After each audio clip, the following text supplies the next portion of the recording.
Even if you don't believe it actually happened, just imagine for a moment that Easter is true. Imagine that Jesus actually rose from the dead. Imagine that after suffering the horror of crucifixion, he was resurrected in a glorified body. What would that say about suffering? Suffering undoubtedly is the major obstacle to faith in a loving God, and rightly so. In the face of so much of the senseless suffering we see around us, it's practically impossible to understand how a good God could exist. Or we could understand how a God who allowed suffering to bring some kind of greater good out of it could exist. But so much of the suffering we see around us, there is no apparent greater good that could ever justify it. While examples abound, just consider this one. Newtown, the school shooting at Sandy Hook Elementary School. What possible greater good is there that could ever come out of a tragedy like that? This isn't to imply that good never comes out of suffering. Most of us could look back on periods of suffering in our lives and see some kind of good that came out of it. While it may not have been apparent at the time, we may not have seen it in the moment, later on we realized that pain somehow made us better people or put us on the right path or just enabled us to appreciate life more. But in light of tragedies like Newtown, I cringe when people say that God allows suffering only to bring a greater good out of it. There is no greater good that could ever justify the immensity of that kind of suffering. In that tragedy, like so many others, there certainly were good things that came out of it. It inspired incredible self-sacrificing acts of heroism. It brought people together, created a sense of unity, generated an outpouring of love and support, showed us some of the best in humanity.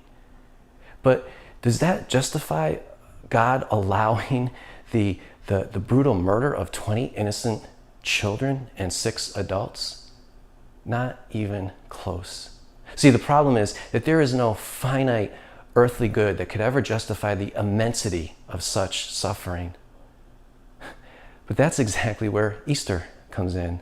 Because if Easter is true, then God does bring a greater good out of suffering, an infinitely greater good. Suffering is more than worth it, at least for those who trust their lives and eternity to Him. Christians usually say that because Jesus is risen, one day He will put an end to suffering and death. And that's true, but it is so much better than that. See, if Jesus is risen, if this Jesus who suffered the most excruciating pain, excruciating death possible, as I've said before, it wasn't just the horror, the unique horror of crucifixion. If He's really God, then He also suffered the infinite pain of separation from the infinite love of the Trinity. If this Jesus who experienced the most excruciating pain, suffering any human being has ever experienced, was then resurrected 3 days later in a glorified body, a body that no longer was bound by space and time, but had somehow been transformed to the transcendent sphere, then God doesn't just put an end to suffering and pain. He completely transforms it. See, Jesus didn't just come back from the dead in some kind of perfected state where He was no longer immune to pain and disease, which is the best anybody in that day could have possibly imagined.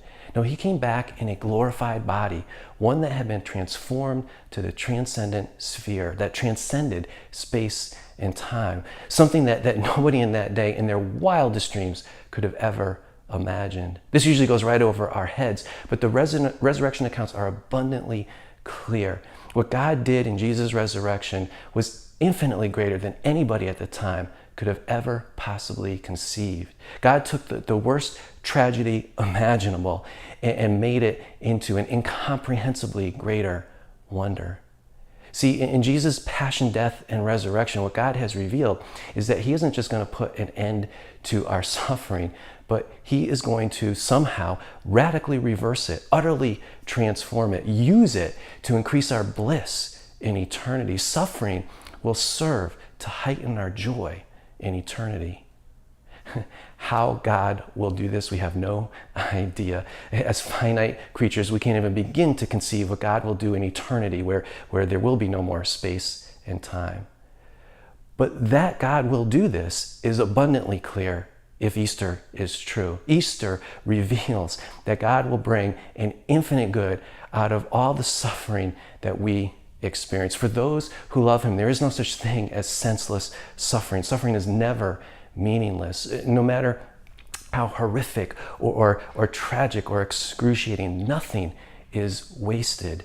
Just as Jesus' crushed and crucified body was glorified to the transcendent sphere, so God will take our suffering and use it to intensify our ecstasy in his presence in eternity. This is what Easter has to do with suffering. So, do you think Easter is true? Do you think God brings a greater good out of our suffering? Go to the Contact EJ page of the Raising Jesus website and let me know what you think. Also, please like our Facebook page, subscribe to our YouTube channel, and keep telling your friends about us. Thank you.